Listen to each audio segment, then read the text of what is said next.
Hello दोस्तों, पुनः आपका फिर से स्वागत है एक नई वीडियो के अंतर्गत। और इस वीडियो के अंतर्गत जो बात करने वाले दोस्तों वो मेन 4 क्वेश्चनों के बारे में बात करने वाले हैं आप लोगों के।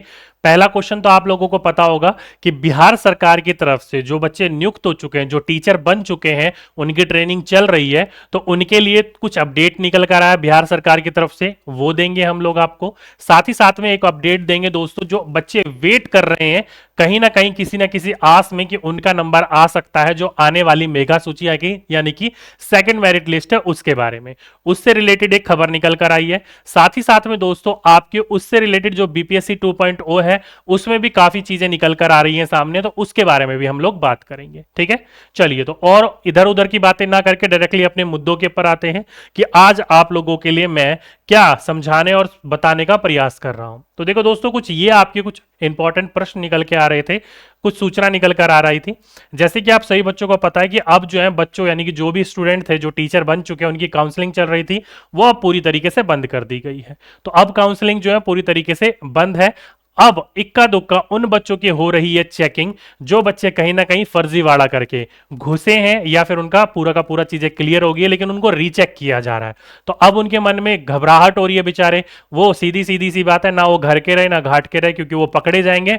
तो सीधी सी बात है, या तो उनको 5 साल की जेल होगी, या फिर उन पर जुर्माना होगा, या फिर उनको 5 साल के लिए बैठने ही नहीं दिया जाएगा किसी प्रकार के बीपीएससी एग्जाम में।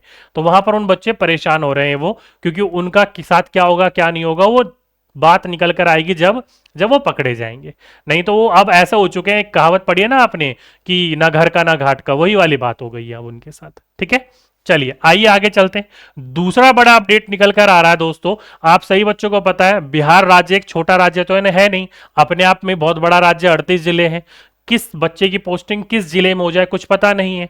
फॉर एग्जाम्पल के रूप में मेरी सिस्टर का हुआ है, उनका जो ट्रेनिंग चल रही है अभी, वो सहरसा जिला में चल रही है, लेकिन स्कूल आवंटन कहाँ होगा कुछ पता नहीं है। जैसे कि वो जो रह रही है अभी, वो बख्तियारपुर में रह रही है, बख्तियार सिमरी बख्तियारपुर एक रेलवे स्टेशन है, सिटी है, छोटी सी एक छोटा सा टाउन है, वहां रह रही है। वहां से अप डाउन लगभग लगभग 30 से 34 किलोमीटर डाउन अप डाउन कर रही है वो। ठीक है, तो उस वजह से अब उसको स्कूल कहाँ मिलेगा कहाँ नहीं मिलेगा वो कुछ पता नहीं। तो ये 30 से 34 किलोमीटर रोज जाती है और फिर रोज आती है। तो लगभग लगभग 70 किलोमीटर के आसपास वो रोज अप डाउन कर रही है, तो उसमें टाइम लगता है, मनी वेस्ट होता है, सब कुछ होता है। तो उसी के लिए दोस्तों बिहार सरकार ने एक स्कीम सोची या एक तरीका सोचा कि क्यों ना जहां पर उस बच्चे का विद्यालय होगा, क्योंकि बिहार सरकार साफ कह रही है कि इस बार जो बच्चे टीचर सेलेक्ट हुए हैं उनको उन स्कूलों के दूर दराज के ग्रामीण क्षेत्रों के स्कूलों में भेजा जाएगा जहां टीचरों की कमी है। तो दूर दराज भेजा जाएगा, तो इसलिए उनके रहने के ऊपर खर्चा बहुत ज्यादा होता है। इसलिए उनको स्कूल जो मिलेगा ना, उसी स्कूल के आसपास जो है वो क्या देने का प्रयास कर रही है, आवास यानी कि रूम देने का प्रयास कर रही है। चाहे वो रेंट पर ले मालिकों से, या फिर लीज पर ले, या फिर अपना आवास बनाए, तो बिहार सरकार उनको आवास वहां पर देने का प्रयास कर रही है। उसके लिए एक नोटिस जारी कर रखा उन्होंने, ये देख सकते हो पूरा का पूरा। इसमें लिखा हुआ है, आपको दिख नहीं रहा होगा, छोटा छोटा मैं पढ़ देता हूं। शिक्षा विभाग ने हाल ही में 1 लाख से अधिक विद्यालय अध्यापकों की नियुक्ति हुई है, जो बिहार लोक सेवा आयोग के चयनित होकर आए हैं। इन विद्यालय अध्यापकों को शीघ्र ही विभिन्न जिलों के दूरस्थ प्रखंडों या फिर गांव के स्थित विद्यालयों में क्या कर दिया जाएगा, प्रतिस्थापित या उनको डाल दिया जाएगा वहां पर। अब यहीं पर ही इनकी बात आ जाती है आवास की। आवास की बात करी जाए तो दोस्तों हर बार इन्होंने कहा है कि वार्षिक बजट का लगभग लगभग 80% जो है वो शिक्षकों के वेतन में खर्च होता है। जो भी आपका वार्षिक बजट होता है उसका 80% ये कह रहे हैं शिक्षकों के वेतन में खर्च होता है। कितनी बात सत्य है वो तो बात खत्म करें। बाकी बात करी जाए तो उन्होंने कहा HRA में यानी कि मकान के किराए भत्ते में लगभग लगभग 8% खर्च ये बोल रहे हैं, जो कि लगभग लगभग कितना बनता है, लगभग लगभग 25,000 करोड़ रुपए बनते हैं। शिक्षकों के वेतन के लिए 33,000 करोड़ का इंतजाम करते हैं यानी कि खर्च करते हैं, और HRA के लिए 2500 करोड़ रुपए जो है ये कह रहे हैं कि हम हर बार HRA में यानी कि मकान किराए भत्ते के अंतर्गत खर्च करते हैं।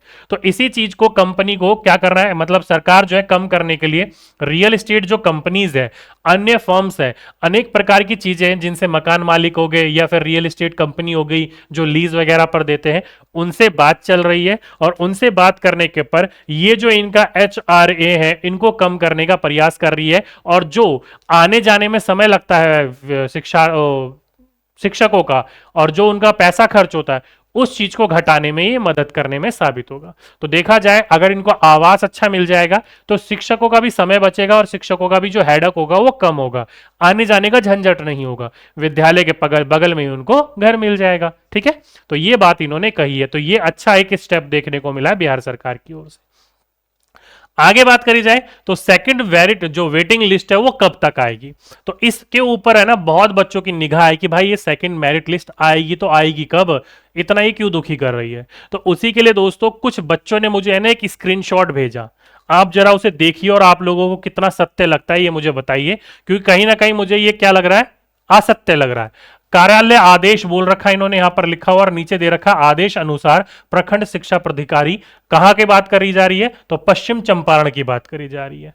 कहा कि ये पश्चिम चंपारण का है ही पूरा का पूरा, जिसमें इन्होंने बोल रखा है बीपीएससी का सेकंड लिस्ट 30/10/2023 यानी कि सोमवार को सुबह 10 बजे जारी किया जाएगा।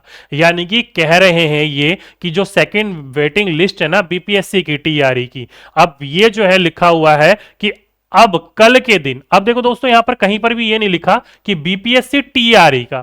अब बीपीएससी जो है वो अलग अलग प्रकार के एग्जाम लेती है, बीपीएससी भी लेती है, टीआरई भी लेती है, अलग अलग प्रकार के एग्जाम लेती है। तो ये जो सेकंड लिस्ट है वो 30/10/2023 सोमवार को सुबह 10 बजे जारी होगा।